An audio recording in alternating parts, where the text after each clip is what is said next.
아니야, 오빠. 시끄러워!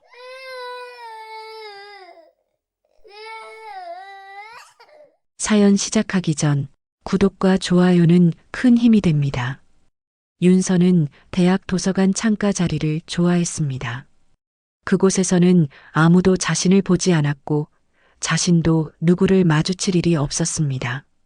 조용히 책을 읽고 과제를 하고 그렇게 하루를 보내는 것이 편했습니다. 여기 자리 있어요? 어느 날 민수가 그렇게 다가왔습니다. 윤서는 고개를 들지 않은 채 고개만 끄덕였습니다. 민수는 자리에 앉았고 그 다음 날도 같은 자리에 왔습니다. 윤서가 먼저 말을 걸지는 않았습니다. 민수가 먼저 말을 걸었습니다. 같은 과예요? 전공이 뭐예요? 경영학과요. 저도요. 근데 수업에서 본 적은 없는데 윤서는 대답 대신 미소로 얼버무렸습니다. 민수는 포기하지 않았습니다. 매일 같은 자리에 와서 커피를 건네고 과자를 나눠 먹자고 했습니다. 윤서는 거절하는 법을 몰랐습니다. 괜찮아요. 그냥 받으세요. 저 혼자 먹기 많아서요. 민수는 친절했습니다. 윤서의 말을 끝까지 들어주었고 윤서가 불편해하면 물러섰습니다. 윤서는 그런 민수가 나쁜 사람은 아니라고 생각했습니다. 그리고 언젠가부터 민수와 도서관 밖에서도 만나게 되었습니다. 오늘 시간 돼요? 네, 괜찮아요. 민수는 윤서를 데리고 카페에 갔고 영화를 보러 갔고 산책을 했습니다. 윤서는 거절하지 않았습니다. 거절할 이유를 찾지 못했습니다. 민수는 자신을 좋아한다고 말했고 윤서는 그 말에 어떻게 대답해야 할지 몰랐습니다. 저도 좋아해요. 그렇게 대답했을 때 민수는 환하게 웃었습니다. 윤서는 그 웃음이 자신 때문이라는 것이 신기했습니다. 교제가 시작되었습니다. 민수는 더 자주 윤서를 찾았습니다. 윤서는 민수의 연락에 답했고 민수가 원하는 곳에 갔습니다. 어느 날 민수가 말했습니다. 우리 이제 좀 더 가까워지면 안 돼? 윤서는 그 말의 의미를 알았지만 거절하지 못했습니다. 민수는 조금 더 강하게 윤서를 끌어당겼고 윤서는 밀어내지 못했습니다. 그리고 2달 뒤 윤서는 생리가 오지 않았습니다. 약국에서 산 임신 테스트기에 2줄이 나타났을 때 윤서는 화장실 바닥에 주저앉았습니다. 손이 떨렸습니다. 숨이 막혔습니다. 어떻게 해야 할지 몰랐습니다. 민수에게 전화를 걸었습니다. 오빠, 나 임신한 것 같아. 전화 너머로 민수의 숨소리가 들렸습니다. 긴 침묵이 흘렀습니다. 알았어. 만나자. 민수는 다음 날 윤서를 만났습니다. 카페가 아니라 조용한 공원 벤치였습니다. 민수는 윤서의 손을 잡았습니다. 괜찮아. 우리 결혼하자. 응, 뭐라고? 나 원래 윤서랑 결혼하고 싶었어. 지금이면 어때? 우리 부모님한테 말하고 결혼하자. 윤서는 민수의 얼굴을 보았습니다. 민수는 웃고 있었습니다. 하지만 그 웃음이 진짜 기쁨인지 윤서는 알 수 없었습니다. 부모님이 뭐라고 하실까? 내가 잘 말할게. 괜찮아. 민수는 자신의 부모님에게 윤서를 데려갔습니다. 충청북도의 작은 읍내에 있는 2층 주택이었습니다. 집은 낡았지만 넓었습니다. 민수의 어머니 박미자는 윤서를 보자마자 말했습니다. 애 생겼다며? 윤서는 고개를 숙였습니다. 네, 죄송합니다. 죄송하긴. 어차피 결혼할 거 빨리 하는 거지 뭐. 근데 애 낳고 일은 할 거야? 그건 아직. 일 안 하면 누가 돈 벌어? 민수가? 민수 지금 취업도 안 됐는데. 박미자는 윤서를 위아래로 훑어보았습니다. 윤서는 시선을 피했습니다. 뭐, 일단 결혼은 해야지.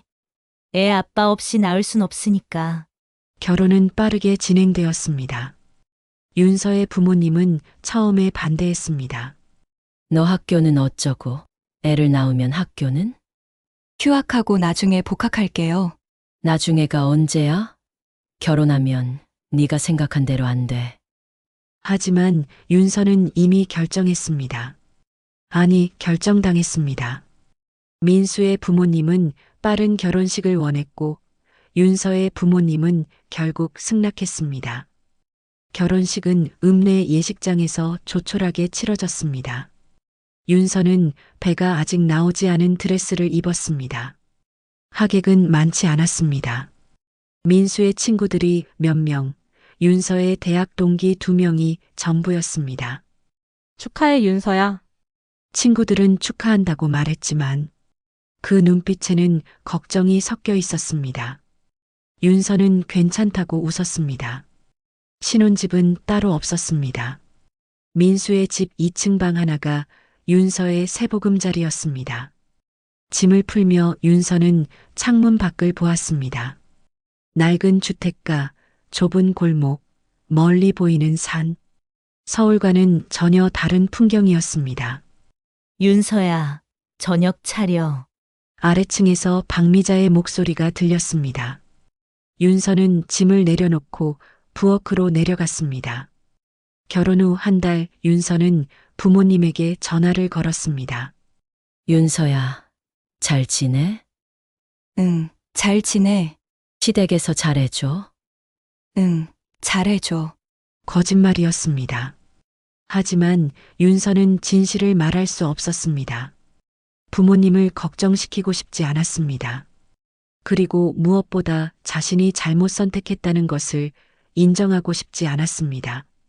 민수는 점점 달라졌습니다. 결혼 전에는 다정했던 민수는 결혼 후에는 자주 짜증을 냈습니다. 밥이 이게 뭐야? 어머니 입맛에 안 맞는다고 하시잖아. 미안해, 오빠. 다음엔 더 잘할게. 다음엔, 맨날 다음이야. 민수는 술을 마시고 들어오는 날이 잦아졌습니다. 윤서는 민수가 술에 취해 계단을 올라오는 소리를 들으며 이불을 덮고 눈을 감았습니다. 윤서야, 민수가 방문을 열었습니다. 술 냄새가 진동했습니다. 자고 있어? 아니, 왜 대답이 없어? 무시하는 거야? 민수의 목소리가 높아졌습니다. 윤서는 일어나 앉았습니다.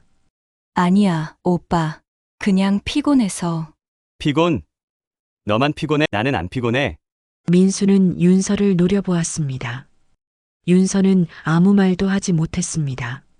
민수는 한숨을 쉬고는 침대에 쓰러져 잠들었습니다. 윤서는 민수의 옆에 누워 천장을 바라보았습니다. 뱃속의 아이가 움직이는 것이 느껴졌습니다. 윤서는 배를 쓰다듬으며 작게 속삭였습니다. 미안해. 엄마가 미안해. 그날 밤 윤서는 처음으로 자신이 덫에 걸렸다는 것을 깨달았습니다. 그리고 그 덫은 이제 막 조여들기 시작했습니다. 아이가 태어난 후 윤서의 하루는 더 길어졌습니다. 새벽 5시 아이의 울음에 눈을 떴습니다. 기저귀를 갈고 젖을 물렸습니다. 아이가 다시 잠들면 아래층으로 내려가 아침 식사를 준비했습니다. 박미자는 7시에 일어나 상을 확인했습니다. 국이 싱겁네. 죄송합니다. 소금 더 넣을게요. 넣으면 뭐해. 이미 식었는데. 윤서는 고개를 숙였습니다. 민수는 아침을 대충 먹고 나갔습니다. 취업 준비를 한다고 했지만 어디로 가는지 윤서는 몰랐습니다. 설거지를 마치고 올라가면 아이가 다시 깨어 있었습니다.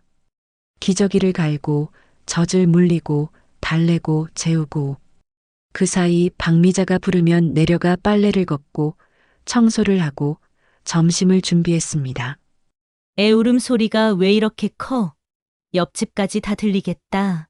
죄송합니다. 최대한 조용히 하겠습니다. 조용히 해서 되는 게 아니라 아예 울지 않게 해야지. 윤서는 아이를 안고 방으로 올라갔습니다. 아이는 계속 울었습니다. 윤서는 아이를 흔들며 자장가를 불렀습니다. 목소리가 떨렸습니다. 민수는 밤 11시가 넘어서야 돌아왔습니다. 술 냄새가 났습니다. 오빠, 저녁 데워줄까? 됐어. 밖에서 먹었어. 민수는 소파에 앉아 TV를 켰습니다. 윤서는 부엌을 정리하고 올라갔습니다. 아이가 자고 있었습니다.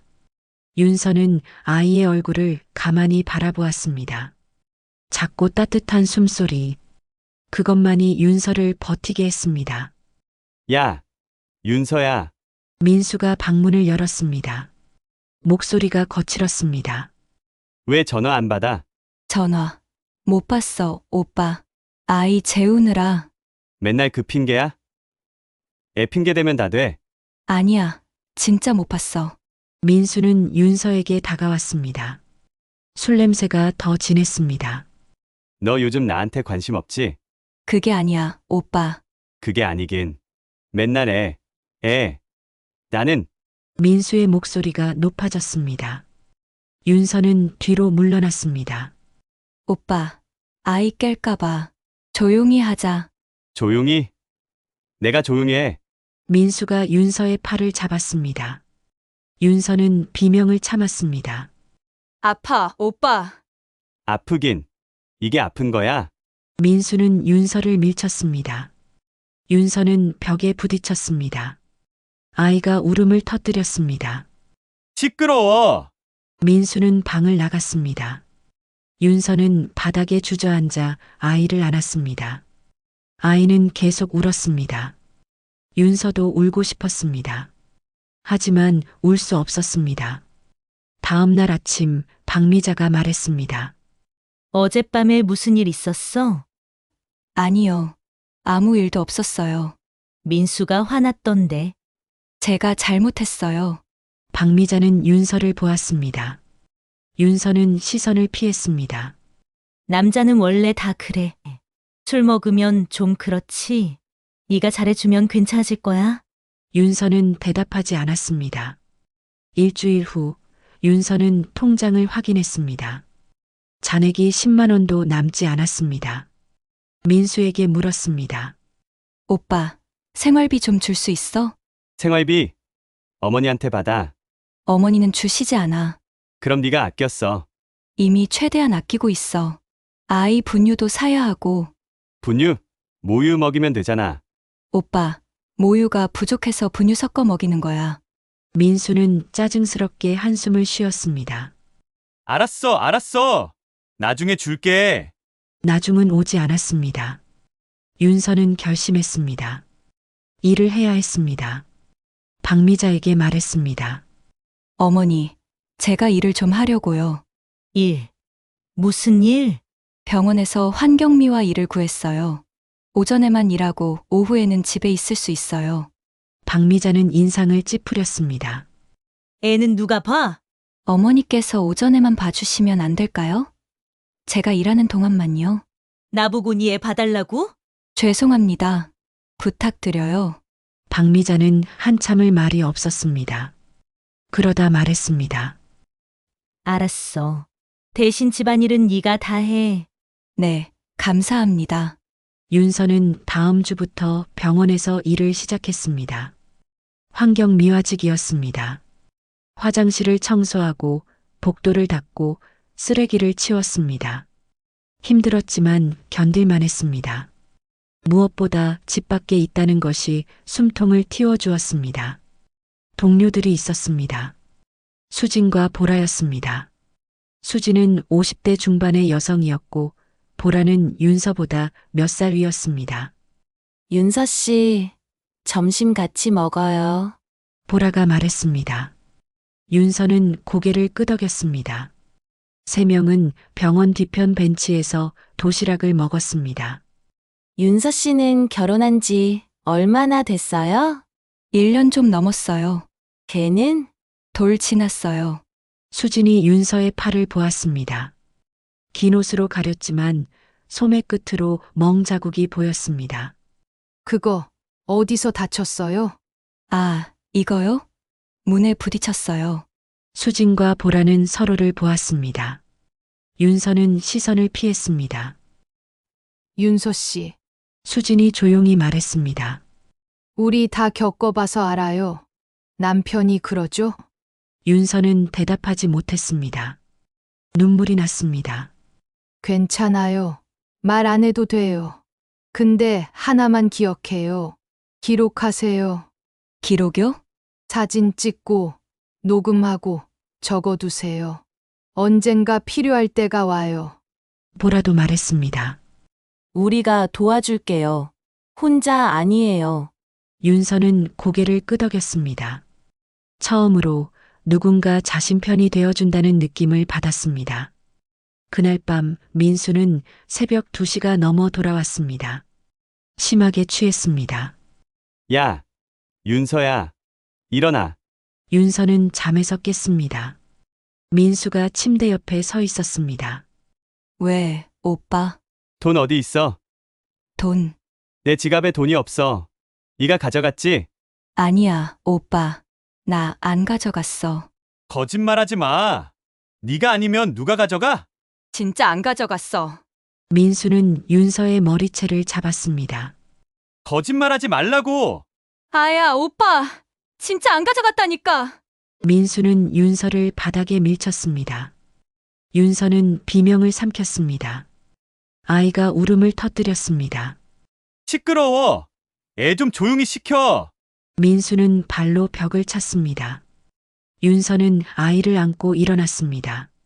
아이를 달래려 했지만 아이는 계속 울었습니다. 엄마가 있잖아. 괜찮아. 윤서의 목소리가 떨렸습니다. 민수는 방을 나갔습니다. 문이 세게 닫혔습니다.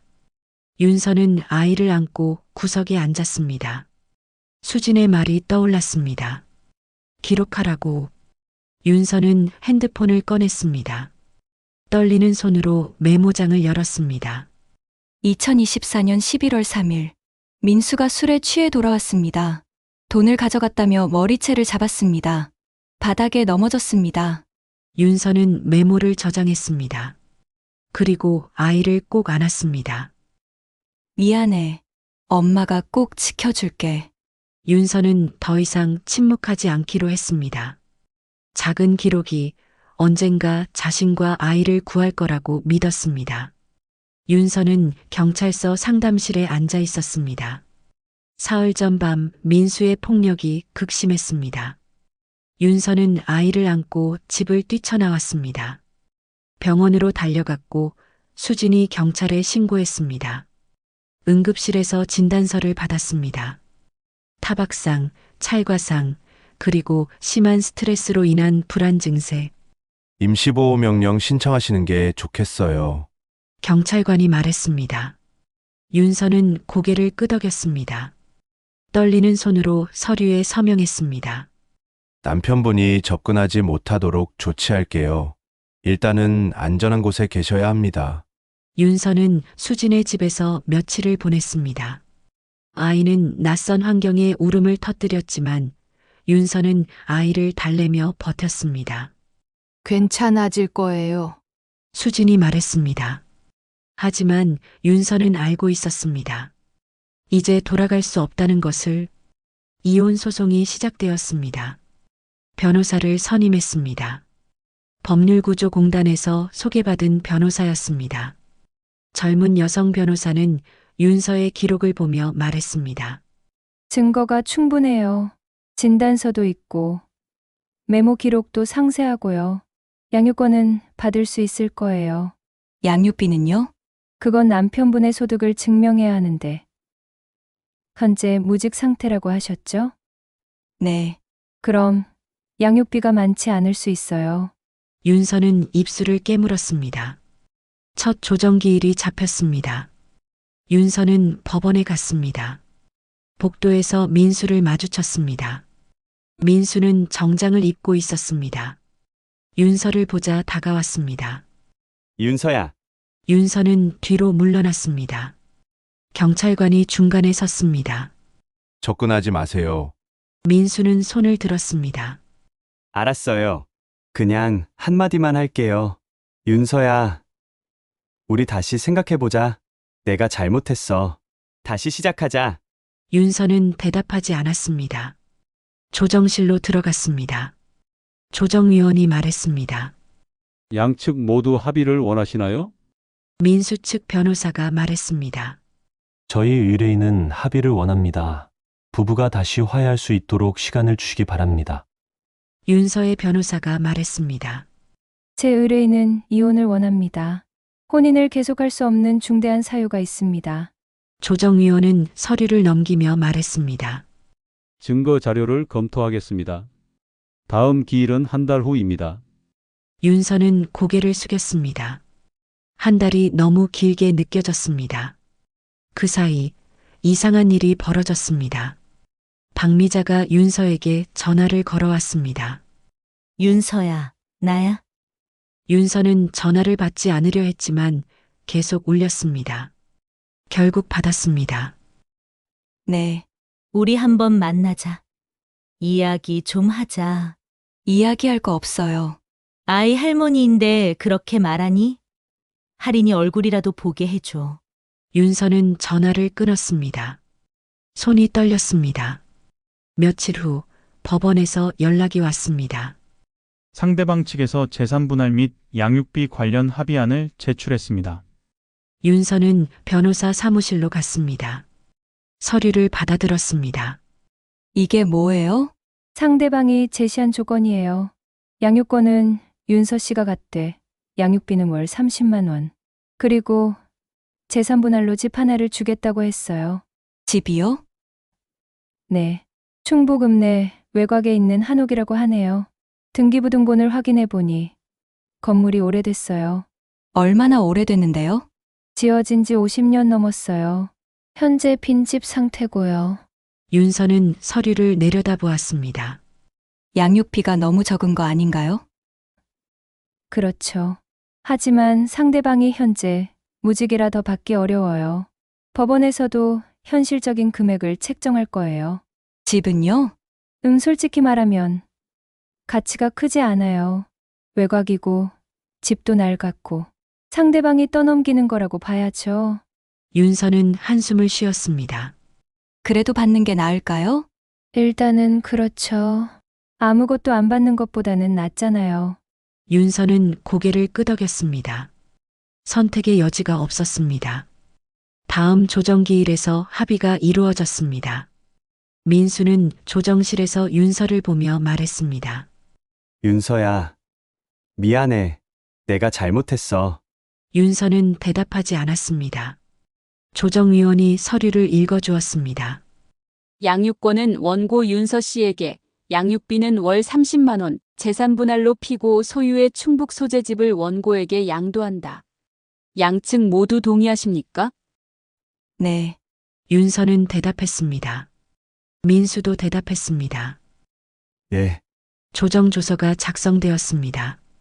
윤서는 서류를 받아들었습니다. 손에 쥔 종이가 무겁게 느껴졌습니다. 법원을 나오며 변호사가 말했습니다. 집 등기는 제가 도와드릴게요. 일단 명의 이전부터 해야죠. 감사합니다. 그리고 윤서 씨 힘내세요. 이제 새로 시작하는 거예요. 윤서는 고개를 끄덕였습니다. 하지만 가슴이 텅 비어 있는 느낌이었습니다. 일주일 후 명예 이전이 완료되었습니다. 윤서는 등기부등본을 받아들었습니다. 자신의 이름이 적혀 있었습니다. 처음으로 자신 명의의 집을 갖게 된 것이었습니다. 하지만 기쁘지 않았습니다. 수진이 물었습니다. 그 집 가봤어요? 아니요. 아직요. 한번 가보는 게 좋겠어요. 어떤 상태인지 확인도 해야 하고. 윤서는 다음 날 그 집으로 향했습니다. 버스를 2번 갈아타고 읍내에서 다시 마을버스를 탔습니다. 외곽의 작은 마을이었습니다. 낡은 한옥들이 몇 채 보였습니다. 주소를 찾아 걸었습니다. 골목 끝에 한옥이 있었습니다. 대문은 반쯤 열려 있었습니다. 윤서는 안으로 들어갔습니다. 마당에는 풀이 무성했습니다. 기와는 군데군데 깨져 있었고 벽에는 곰팡이가 피어 있었습니다. 문을 열고 안으로 들어갔습니다. 먼지가 쌓여 있었고 천장에는 거미줄이 드리워져 있었습니다. 윤서는 방 안을 천천히 둘러보았습니다. 아무것도 없는 빈 공간이었습니다. 창문 너머로 산이 보였습니다. 고요했습니다. 윤서는 바닥에 주저앉았습니다. 아이를 안고 있었습니다. 할인이 윤서의 얼굴을 만졌습니다. 엄마, 응, 할인아. 여기 우리 집이야? 윤서는 대답할 수 없었습니다. 눈물이 났습니다. 그래, 우리 집이야. 할인이 웃었습니다. 윤서는 아이를 꼭 안았습니다. 이곳이 끝인지 시작인지 알 수 없었습니다. 하지만 윤서는 알고 있었습니다. 돌아갈 곳은 없다는 것을, 이제 이곳에서 버티는 수밖에 없다는 것을. 윤서는 천천히 일어났습니다. 집을 다시 한번 둘러보았습니다. 허름했지만 자신의 것이었습니다. 누구도 빼앗을 수 없는. 할인아, 엄마가 여기를 고칠게. 우리 집으로 만들 거야. 할인이 고개를 끄덕였습니다. 윤서는 아이의 손을 잡고 밖으로 나왔습니다. 해가 지고 있었습니다. 석양이 집을 붉게 물들였습니다. 윤서는 처음으로 생각했습니다. 어쩌면 이곳에서 다시 시작할 수 있을지도 모른다고. 굴욕적인 재산 분할이었지만 이 폐가는 윤서에게 희망의 씨앗이 될 수도 있었습니다. 윤서는 집을 뒤돌아보았습니다. 그리고 천천히 걸어 나왔습니다. 발걸음이 조금 가벼워진 것 같았습니다. 윤서는 이웃집 문을 두드렸습니다. 누구세요? 문이 열리고 70대쯤 되어 보이는 할머니가 나왔습니다. 안녕하세요. 저는 옆집에 이사 온 윤서라고 합니다. 아, 그 빈집. 거기 사람이 들어왔어? 네, 아이랑 둘이 살려고요. 할머니는 윤서를 위아래로 훑어보았습니다. 그 집 상태가 말이 아닐 텐데. 혼자 어떻게 고쳐? 천천히 해보려고요. 할머니는 한숨을 쉬었습니다. 이름이 뭐라고? 나는 강말순이라고 해요. 그냥 말순이 할매라고 불러. 네, 할머니, 잘 부탁드려요. 말순은 윤서를 따라 집으로 왔습니다. 집을 둘러보더니 혀를 찼습니다. 이야, 이거 완전히 다시 해야겠는데 돈 많이 들겠어. 제가 할 수 있는 것만 천천히 할게요. 혼자? 여자 혼자 어떻게 해? 우리 아들한테 얘기해 볼게. 주말에 와서 좀 도와줄 거야. 괜찮아요, 할머니. 배 끼치기 싫어서요. 배는 무슨, 이웃끼리 도와야지. 말순은 그 주 토요일 아들과 손자를 데리고 왔습니다. 마을 사람 몇 명도 함께 왔습니다. 우리가 일단 위험한 부분부터 정리할게요. 말순의 아들이 말했습니다. 윤서는 고개를 숙여 인사했습니다. 정말 감사합니다. 사람들은 깨진 기와를 치우고 무너진 벽을 정리했습니다. 윤서도 함께 일했습니다. 먼지를 털고 쓰레기를 치우고 마루를 닦았습니다. 할인이는 마당에서 풀을 뽑으며 놀았습니다. 엄마, 이거 봐. 할인이가 작은 돌멩이를 주워왔습니다. 윤서는 웃으며 할인이의 머리를 쓰다듬었습니다. 점심시간이 되자 말순이 김밥과 음료수를 가져왔습니다. 다들 고생 많으셨어요. 감사합니다.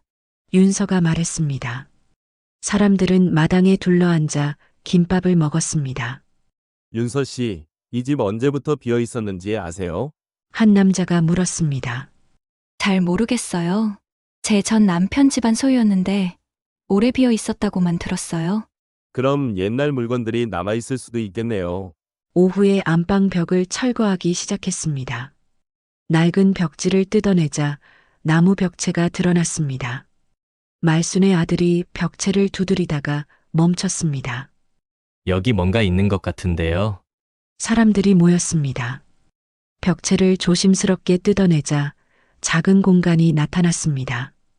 그 안에 녹슨 금고가 있었습니다. 이게 뭐야? 금고네요. 윤서는 금고를 꺼냈습니다. 작고 낡았지만 무게가 제법 나갔습니다. 자물쇠는 녹슬어 있었습니다. 열어봐야 할 텐데. 말순의 아들이 공구를 가져와 자물쇠를 부쉈습니다. 금고가 열렸습니다. 안에는 오래된 통장 몇 개와 금반지 2개, 그리고 작은 돌반지가 있었습니다. 와, 이거 금 맞나? 그런 것 같은데요. 윤서는 통장을 펼쳤습니다. 숫자가 적혀 있었지만 너무 오래되어 유효한지 알 수 없었습니다. 이거 어떻게 해야 하지? 일단 은행에 가서 물어보세요. 통장이 살아있는지 확인해야죠. 윤서는 고개를 끄덕였습니다. 가슴이 두근거렸습니다. 다음 주 월요일 윤서는 은행에 갔습니다. 통장을 보여주자 직원이 시스템을 확인했습니다. 이 계좌 휴면 계좌로 전환되어 있네요. 하지만 찾을 수 있어요. 신분증하고 등기부등본 지참하시면 됩니다. 얼마나 들어있나요? 잠시만요. 5천만 원 정도 있습니다. 윤서는 숨이 멎는 것 같았습니다. 정말요? 네. 예금자 보호로 원금은 보장되어 있어요. 윤서는 서류를 준비해 다시 은행을 찾았습니다. 통장을 해지하고 돈을 이체받았습니다. 통장을 들고 나오며 윤서는 눈물이 났습니다. 금반지는 귀금속 집에서 확인받았습니다. 이거 순금이에요. 무게가 좀 나가네요. 200만 원 정도 받을 수 있어요.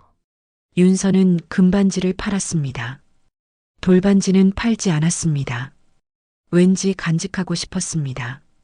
그날 밤 윤서는 할인이를 재우고 통장을 바라보았습니다.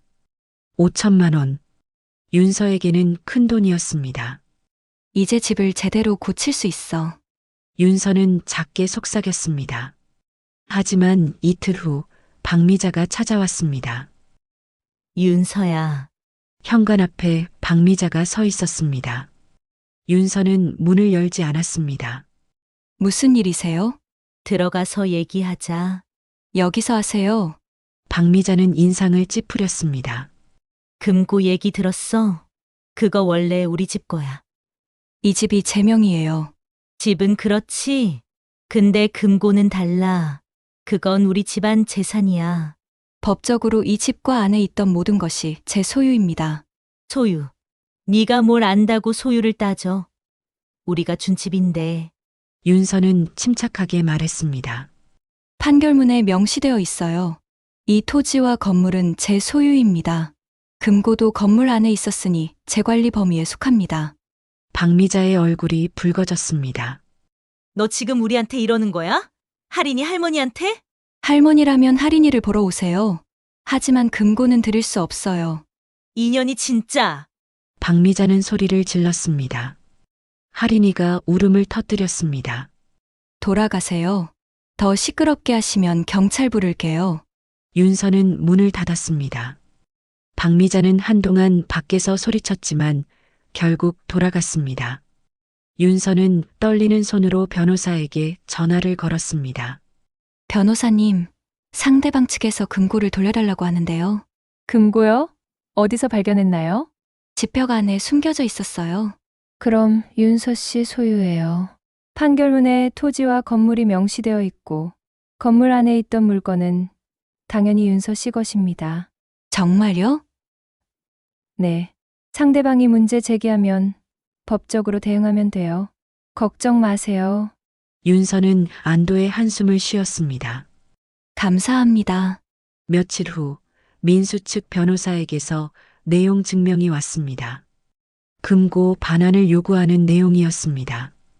윤서의 변호사는 답변서를 보냈습니다. 법적 근거를 명시하며 요구를 거부했습니다. 일주일 후 더 이상 연락은 오지 않았습니다. 윤서는 말순에게 말했습니다. 할머니, 법이 제 편이 될 수 있다는 걸 처음 알았어요. 들어. 법은 약한 사람 편이어야지. 이제 집을 제대로 고칠 수 있어요. 할머니, 정말 감사해요. 고맙긴. 넌 잘할 거야, 윤서야. 윤서는 고개를 끄덕였습니다. 처음으로 자신이 지킬 수 있는 것이 생겼습니다. 누구도 함부로 빼앗을 수 없는 자신의 것이. 윤서는 할인이를 안고 집을 바라보았습니다. 낡았지만 이제는 희망으로 보였습니다. 할인아, 우리 여기서 행복하게 살 거야.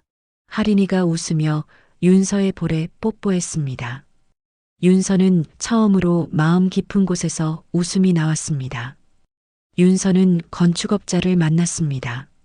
집을 허물고 새로 지으려고요. 전체를 다 허물 건가요? 네. 기초부터 다시 하고 싶어요. 업자는 집을 둘러보고 견적서를 내밀었습니다. 그럼 기초 튼튼하게 하고 단열 신경 쓰고 방 2개 정도로 설계할게요. 윤서는 고개를 끄덕였습니다. 공사는 한 달간 진행되었습니다.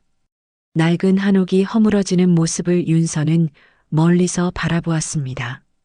기와가 내려지고 벽이 무너지고 마루가 드러났습니다. 과거가 사라지는 것 같았습니다. 엄마, 우리 집 없어졌어. 할인이가 말했습니다. 응, 새 집 만드는 거야. 새 집은 예뻐. 응, 할인이 방도 있을 거야. 할인이는 눈을 반짝였습니다. 내 방? 진짜? 진짜야. 할인이는 손뼉을 쳤습니다. 윤서는 아이를 안고 웃었습니다. 공사 기간 동안 윤서는 말순의 집에서 지냈습니다. 폐에 끼쳐서 죄송해요. 할머니? 배는 무슨, 혼자, 어떻게 사니? 우리랑 같이 있어. 말순은 할인이에게 밥을 먹이고 재우고 돌봐주었습니다. 윤서는 낮에 병원에서 일하고 저녁에는 공사 현장을 확인했습니다.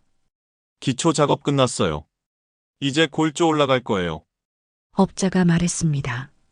윤서는 현장을 천천히 걸으며 확인했습니다. 시멘트 냄새가 났습니다. 새로운 시작의 냄새였습니다. 한 달 후 집이 완성되었습니다. 작은 집이었습니다. 거실과 부엌, 방 2개, 작은 화장실. 화려하지 않았지만 깨끗했습니다. 단열이 잘 되어 따뜻했습니다. 창문이 커서 햇볕이 잘 들었습니다. 할인아, 우리 집이야. 윤서가 말했습니다. 할인이는 집 안을 뛰어다녔습니다. 엄마, 내 방은 어디야? 여기. 이 방이 할인이 방이야. 작은 방이었습니다. 창문 너머로 산이 보였습니다. 할인이는 방 안을 빙글빙글 돌았습니다. 우와, 좋아. 윤서는 아이를 안았습니다. 눈물이 났습니다. 할인아. 왜? 엄마? 윤서는 아이를 꼭 안았습니다. 이사날 마을 사람들이 도와주러 왔습니다. 말수는 이불을 가져왔고 이웃 아주머니들은 냄비와 그릇을 가져왔습니다. 남자들은 가구를 날랐습니다. 많이 없어서 죄송해요. 윤서가 말했습니다. 없으면 천천히 사면 되지. 걱정 마. 말순이 말했습니다. 저녁에는 마을 사람들이 함께 음식을 나눠 먹었습니다. 윤서는 김치찌개를 끓였고 이웃들은 반찬을 가져왔습니다. 작은 거실이 사람들로 가득 찼습니다. 윤서 씨 앞으로 잘 될 거예요. 한 아주머니가 말했습니다. 네. 감사합니다. 힘들면 언제든 말해요. 우리가 도와줄게요. 윤서는 고개를 숙여 인사했습니다. 정말 감사합니다. 할머니도 다들 저 혼자였으면 못했을 거예요. 혼자. 아니야. 우리가 있잖아. 말순이 윤서의 손을 잡았습니다. 윤서는 눈물을 닦았습니다. 밤이 되어 사람들이 돌아갔습니다. 윤서는 할인이를 재우고 혼자 거실에 앉았습니다. 고요했습니다. 창밖으로 별이 보였습니다. 윤서는 지난 시간을 떠올렸습니다. 민수와의 결혼, 폭력, 이혼, 그리고 이곳까지 오는 여정.